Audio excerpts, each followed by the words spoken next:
Okay, I am Kahindi Changani. Welcome to Watamu Turtle Watch Rehabilitation Center.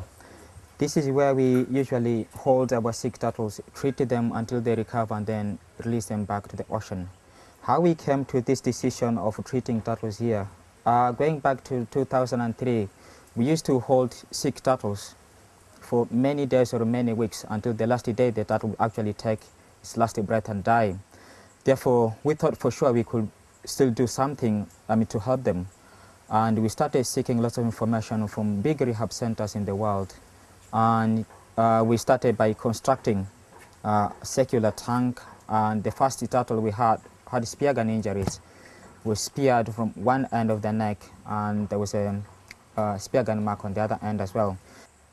How we usually get our sick turtles is through what we call net release program. This is a program which started in 1998, and it started by compromising with the fishermen from going landing site to landing site. And we compromised with them that all turtles which are caught by fishermen, they will be actually released through the project, and they'll be getting an incentive. Can you survive on your own? Okay, this is a hawksbill turtle, which is the second common turtle species we have in our waters. This turtle was found far north of Malindi, somewhere known as Chishale. She was found stranded on the beach. She was only half a kilo when she came to us, and she was only 15 centimeters big. When she came to us, she had more than just this problem of growth defect, because she's a kind of just, always sitting at an angle. And when she was in, she had the eyes totally red, and she was a kind of just behaving a bit abnormal. Therefore, the other problems, actually, the antibiotics we served her with kind of settled it, apart from just the growth of the problem with the growth. We've as well tried to attach some weight on the floating side, and it seemed to be somehow settling the problem, but we as well thought of it, this turtle is growing, therefore we'll reach a point where the weight will actually be becoming useless. I can't for sure tell for how long this turtle will be staying with us, otherwise she's been in rehab for 2.5 years. And while she's in here, she usually relies on prunes. We give her pieces of fish, sometimes small pieces of kettlefish shell to supplement her with calcium. And we usually take her weight every month to compare her with the turtles from the wild. She's always been sitting in shallow waters, such that the side which is submerged can always be rubbing the floor, actually be sitting on the floor. Otherwise, we've been trying to put her in deep water, and she always goes in panic, and she swims in circles and in rotation. And we're always suspicious that she could actually drown. We've been trying to take her out for sea bath, but then she can't actually negotiate with waves. She's always to wash ashore.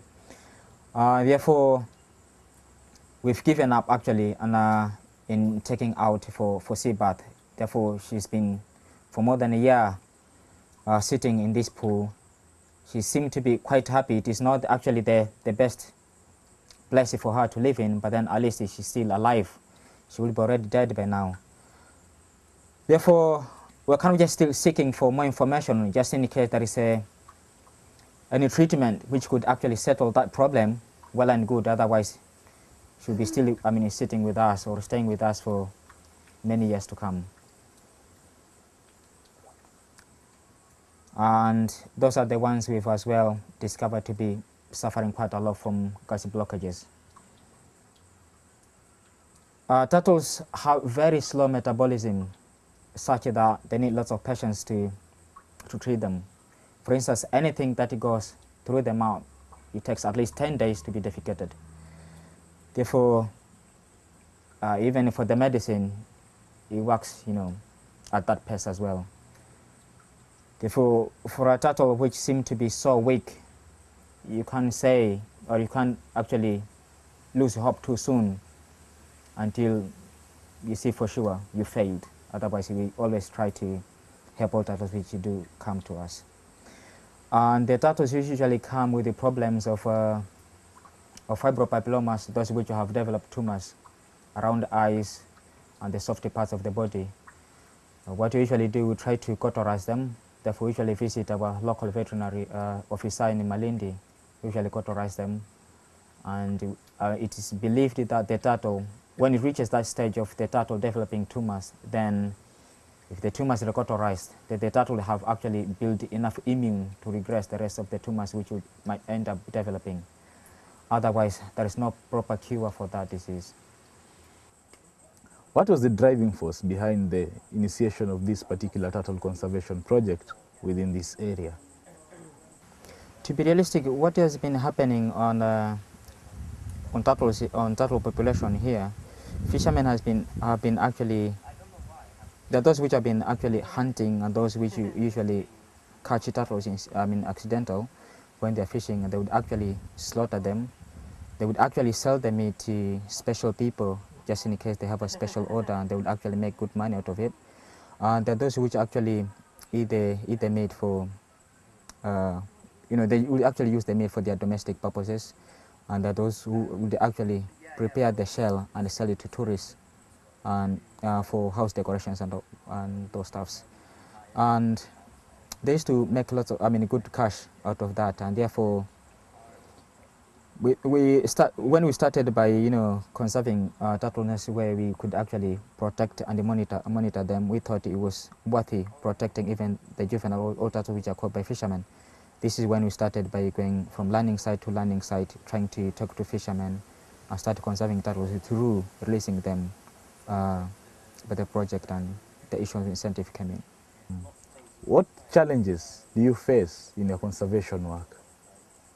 There are quite a number of challenges, one being the illegal fishing practices, for instance the use of spear gunning, of which these fishermen still spear turtles for one reason or the other. And there is the commercial fisheries as well, like the trolling, ring netting and what have you. We've got the beachy seine as well. These are nets which actually left in the water. They would actually be anchored somewhere for many hours. Now, when turtles are active in the water, they will actually try to come to the surface, take a breath. Therefore, if they are caught for like hours, they will eventually drown. Therefore, yeah, these are some of the challenges which are actually facing us. And then the other issue is the loss of nesting habitats. Therefore, developments which actually are kind of just taking the nesting beaches for turtles, that's as well another challenge. The other issue is pollution. Like we've got both chemical and the dumping of plastic and what have you in the ocean, where turtles end up either eating them and they cause blockages in their guts, apart from the viral disease of fibropapillomas, which as well a disease which has been introduced to turtles. How has Turtle Bay Hotel helped in enhancing your conservation work, also with the turtles?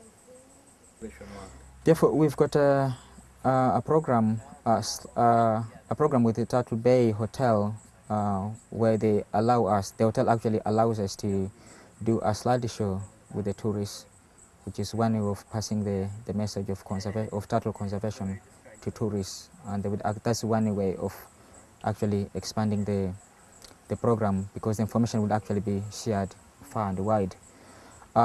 Turtle Bay as well gives us a financial support every month, especially on helping the net release program, especially on the issue of the incentive. Has the turtle adoption program been successful? It is successful with the Turtle Bay Hotel, and now how it usually works is, therefore we've got the community and conservation office where they usually sell our adoptions to the tourists who usually visit the hotel, and that system as well usually just helps the turtle conservation efforts.